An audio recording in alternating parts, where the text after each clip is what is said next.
Welcome to China in Focus. I'm Tiffany Meyer. Our top story.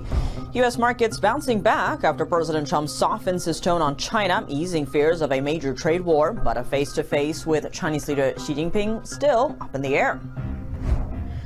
1 month after actor Yu Menglong's mysterious death, public pressure for answers is only growing from China to the rest of the world. Citizen investigators now pointing to China's top leadership, and the case may involve a secret criminal system behind the scenes. China's ally Russia might face a game changer in its war with Ukraine. President Trump says he may offer long-range Tomahawk missiles to Ukraine. Betting on America's future, J.P. Morgan dropping $10 billion into U.S. supply chains, powering energy, defense, and high-tech. Details on the move. And General Motors staying ahead of supply chain troubles with China. Since 2021, it's been building up its rare earth magnet production on U.S. soil, cutting reliance on Beijing. We take a closer look.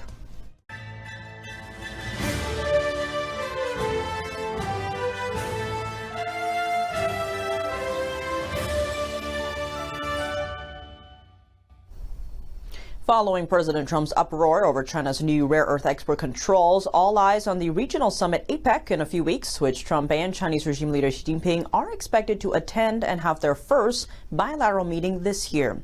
But now, strange things are adding uncertainty to whether their meeting will actually take place. South Korea is hosting this year's APEC summit at the end of the month. The country's foreign minister said on Monday that Trump is highly likely to skip main events of the summit, as the president would leave 1 day before the start of the events. But he confirmed a bilateral meeting between Trump and South Korea's president, adding it will probably be in the city where APEC is happening. As for bilateral meetings between the U.S. and China, and between China and South Korea, the top diplomat disclosed that they will likely be in the same city. As of now, Beijing has yet to confirm regime leader Xi Jinping's trip to South Korea, despite media reports anticipating Xi's visit. What's also fueling the speculation that Xi might skip the meeting? Weeks ago, China canceled its booking of an entire hotel in Seoul, reportedly for Xi's visit, according to South Korean media. The Chinese side did not provide any explanation. Meanwhile, multiple insider sources hint the Chinese regime might be going through a big power shakeup. A former CCP official said his source told him that Xi might have suffered a stroke earlier last week. NTD cannot independently verify the source. Xi did appear on state television Monday. Trump's recent comments that some very strange things are happening in China and Xi just had a bad moment also fuel speculation about Xi's grip on power. Treasury Secretary Scott Bessent said on Monday that President Trump was on track to meet with Chinese regime leader Xi Jinping in South Korea. Here's the secretary during an interview on Fox News. China, this was a provocative move. We have substantially de-escalated. President Trump said that the tariffs would not go into effect until November 1st. He will be meeting with Party Chair Xi in Korea. I believe that meeting will still be on. This is China versus the world. They have pointed a bazooka at the supply chains and the industrial base of the entire free world. And, we're not going to have it. China is a command and control economy. They are neither going to command nor control us. U.S.-China relations taking sharp turns in just days after Beijing's sudden rare earth restrictions last week. Over the weekend, President Trump softened his tone in a post on Truth Social, stating, "Don't worry about China," and that Chinese leader Xi Jinping just had a bad moment. Less than 48 hours earlier, Trump just vowed hefty new tariffs on China, pushing total rates to about 130% over what he called Beijing's trade hostility. Beijing fired back on Sunday. NTD's Flora Hua has more. President Trump posted the latest update on Truth Social after Beijing pushed back on his tariff hike threats. The Chinese Ministry of Commerce responded earlier on Sunday. It did not threaten any specific tariffs on U.S. goods in retaliation, but said China is not afraid of a trade war with the U.S. It also said China's new export controls don't constitute export bans, adding that applications meeting China's standards will be approved. Beijing also warned that applications for military-related purposes will be denied. Beijing's new restrictions, issued earlier last week, target a wide range of rare earth products. They are both critical for high-end tech manufacturing and military applications. China dominates the global refinement of rare earths. Following China's statement, the U.S. Trade Representative Greer said the U.S. won't allow China to continue its power grab of rare earth minerals. Here's the ambassador responding to China's reaction at Fox News' The Sunday Briefing. Well, their announcement today, they didn't announce anything specific. Again, I think that they've realized they've overstepped. And remember, we've had a deal in place with China since May where we said we'll keep our broad tariffs in check if you keep sending us rare earth magnets. We've kept our broad tariffs in check, and they've decided to expand their controls on rare earths. So clearly there's a violation of our agreement there. So it makes sense that the president would take an enforcement action or propose an enforcement action. Greer also said the U.S. wasn't notified ahead of Beijing's move. Instead, they found out about it from public sources and then reached out to their Chinese counterparts. The top trade negotiator did not rule out the possibility of a Trump-Xi meeting at the end of the month. On Friday, President Trump hinted he would cancel that meeting as he condemned China for, quote, great trade hostility. Just want to confirm, have you canceled your meeting with President Xi? And no, I haven't canceled, but I don't know that we're going to have it. But I'm going to be there regardless, so I would assume we might have it. But, they hit the world with something that really is not anything that people are going to do. And it was shocking. Where did that come from? It was just, that was out of the blue, right? Out of the blue, they came up with this whole import-export concept. And nobody knew anything about it. The Trump administration did not make the tariff hike on China a done deal. Flora Hua, NTD News. Wall Street is seeing some relief on Monday after President Trump softened his tone on China. The S&P 500 has recovered nearly half of its losses from Friday. The Dow Jones and the Nasdaq are also posting strong gains. Besides the major indexes, U.S. stocks tied to rare earths also jumped on Monday as the Trump administration pushes to boost domestic production. U.S. rare earth and critical metals surged more than 25%, while leading U.S. miner MP Materials rallied about 20%. Meanwhile, gold and silver prices are hitting record highs. The precious metals are seen as safe bets for many investors amid U.S.-China trade tensions. However, multiple Chinese indexes plunged on Monday. Major tech giants, including Alibaba and Tencent, saw the biggest losses. To discuss China's rare earth export controls, NTD's Carrie Dunn spoke to Dr. Keith Naughton, co-founder and principal of Silent Majority Strategies. It seemed like out of nowhere, China escalated this trade war with the U.S., basically saying even if the rare earths don't initially exist in China, that they wanted to put export controls. What do you think of the timing? It pretty much happened on the same day that this breakthrough with Israel and the Arab partners pressuring Hamas. Why would China pick that day to ultimately create this new trade escalation? Well, they want to rain on his parade. Cannot be trusted. I'm not surprised at all that they would do this. There is no deal that you can cut with them, with the CCP, that will ever be held. Whenever they feel like violating a deal, they're going to do it.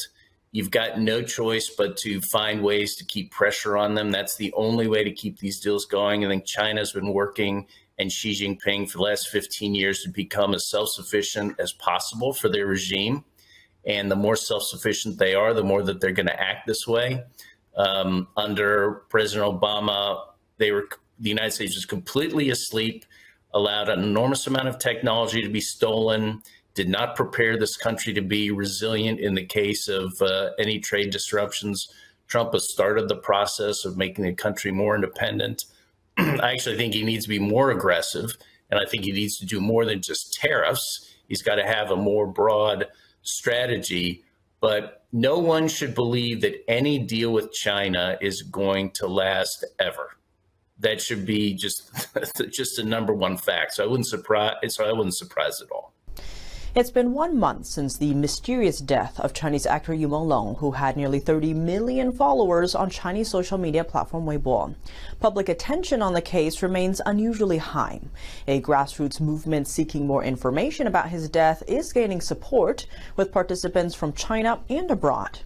On Sunday, Chinese Americans handed out flyers and collected signatures on Hollywood's Walk of Fame, calling for justice for Yu. Meanwhile, Chinese authorities have censored Yu's name online. Even words that sound like his name, as well as symbolic references, are banned. What's behind the Chinese Communist Party's censorship effort? Latest reports indicate connections to disturbing exhibitions inside Beijing's 798 Art District, a modern art hub in a former military factory complex.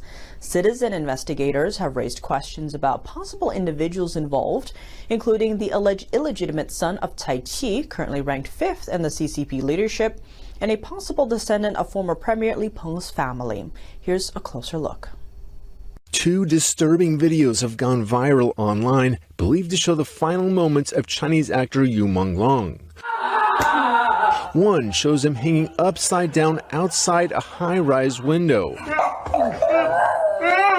Another captures his screams as his pet dog is killed in front of him. On September 11th, news broke that Yu had died in a luxury apartment in Beijing. Within 12 hours, police had ruled it an accidental fall after drinking. No autopsy, no surveillance footage, no official report. Amid public outrage, authorities launched a sweeping censorship campaign both online and offline. China's entertainment industry stayed silent. Yu's name became taboo. Meanwhile, Chinese social media platform Weibo announced a major clampdown, deleting over 100,000 posts, suspending more than 1,000 accounts, and disabling comments on over 15,000 others. The Chinese public did not remain silent. Independent investigators have identified 5 key leads in Yu's death. 1. Yu was reportedly under long-term control by his management agency. He was trying to end his contract with EE Media, a state-owned talent agency under Mango Excellent Media. A top executive at Mango resigned unexpectedly last week. 2. Yu discovered that his name was being misused in arms deals and money laundering. He kept evidence on a USB drive. 3. Yu's death appears linked to a coordinated murder involving actors, directors, producers, agents, and investors. At least 2 key suspects are believed to have ties to China's top leadership. Cai Yijia is rumored to be the illegitimate son of Cai Qi, a top CCP leader and considered the country's 5th most powerful man. Both are from China's Fujian province and look strikingly similar. Information about him is scarce online. Another suspect, Li Ming, also known as Ji Guangguang, may be the grandson of former Chinese Premier Li Peng and the great-grandson of PLA General Yi Teng. The apartment where Yu was seen hanging is reportedly registered under Li's name. 4. Yu's death echoes earlier suspicious celebrity deaths, including singer and actor Qi Renliang in 2016 and martial arts actor Chai Feng, known as China's most handsome Shaolin monk, in August 2024. All 3 were managed by the same talent agency. 5. Strikingly, all 3 celebrities' shoes appeared in a disturbing exhibit at Beijing's 798 Art District, a modern art hub with reports saying it features human skin clothing and body part displays. Due to heavy censorship in China, NTD cannot independently verify these online claims. A photography exhibition was held at Beijing's 798 Art District just before Yu's death, running from September 6th to the 12th. Yu visited the district and posed for a commemorative photo with the gallery. Weeks later, someone mysteriously logged into his social media account and deleted that photo, possibly to remove evidence. In a sudden move, actress and producer Tian Ha-rong, widow of Chinese billionaire Xu Ming, who was closely tied to disgraced former high-ranking official Bo Xilai, broke her silence weeks after Yu's death. Tian has been named as one of the alleged suspects in Yu's death. Back in 1999, Bo Xilai approved the construction of one of the world's largest facilities for plastinating human bodies used for research and public display. Bo was later jailed for corruption and Xu Ming died in prison. Some now wonder whether Tian has taken over Xu's operations. Why did Yu hold a photo exhibit at 798 Art Zone? Why did Yu Monglong die during the exhibition period? Since Yu's death, no members of his family have appeared publicly. Despite heavy censorship, Chinese netizens continue calling for an investigation. Over 350,000 signatures have already been collected overseas demanding justice. On China's ally Russia now, President Trump says he may offer long-range Tomahawk missiles to Ukraine. He told reporters on Sunday that he has discussed the request with Ukrainian President Volodymyr Zelensky. This Friday, Zelensky will be coming to Washington to meet Trump. Well, I don't know. I might have to speak to Russia, to be honest with you, about Tomahawks. Do they want to have Tomahawks going in their direction? I don't think so. I think I might speak to Russia about that, in all fairness. I told that to President Zelensky because Tomahawks are a new step of aggression. Tomahawks have a range of roughly 1,500 miles, far enough to strike deep inside Russia, including Moscow. Trump said if it happens, the U.S. would not sell the missiles directly to Ukraine, but would supply them to NATO, which can then offer them to Kyiv. Zelensky has said any long-range weapons would be used only for military targets and not against civilians. Trump said last week that before agreeing to provide more weapons, he wants to know how Ukraine would use them because he does not want to escalate the war. Zelensky said he spoke on the telephone with President Trump yesterday, the second time in 2 days.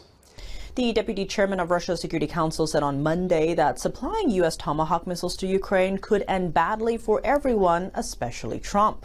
On Friday, Zelensky will meet Trump in Washington to discuss Ukraine's air defense and long-range strike capabilities. Coming up, betting on America's future. J.P. Morgan dropping $10 billion into U.S. supply chains, powering energy, defense, and high-tech. Details on the move. And General Motors staying ahead of supply chain troubles with China. Since 2021, it's been building up its rare earth magnet production on U.S. soil, cutting reliance on Beijing. We take a closer look. And OpenAI zapping China-linked users who tried to turn ChatGPT into a surveillance sidekick. The crackdown comes after requests tied to social media spying tools. More on that after the break here on China in Focus. Welcome back to China in Focus. I'm Tiffany Meyer. JP Morgan Chase plans to make a major investment of $10 billion in critical U.S. sectors over the next decade. The bank announced Monday it's investing in 4 key areas: supply chain resilience, energy independence, defense, and AI technology.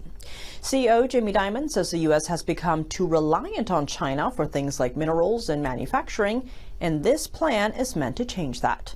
The move could ramp up as much as $1.5 trillion in new investments over 10 years. It comes as tensions with China heat up again. President Trump threatened massive tariffs on Chinese imports after China decided to tighten control over rare earth minerals. JP Morgan is hoping that boosting domestic industry will pay off in this new era of trade wars and tech rivalries. Dimon says America needs more speed and investment and hopes the country can come together to rise to the challenge once again. One U.S. automaker may be breathing a little easier after China tightened its grip on rare earth magnet exports again. The trade restrictions are sending shockwaves through global supply chains. General Motors made a decision back in 2021 to move rare earth magnet production to the U.S., cutting its reliance on China years before these new restrictions hit. That decision now puts GM ahead of most of its competitors. GM started preparing for this moment during the pandemic in 2021. The company's supply chain chief says the company realized a lack of resiliency is much more costly. So GM teamed up with Germany's VAC and U.S. miner MP Materials to produce American-made rare earth magnets. When production ramps up later this year, GM will be the only U.S. automaker with a large domestic supply.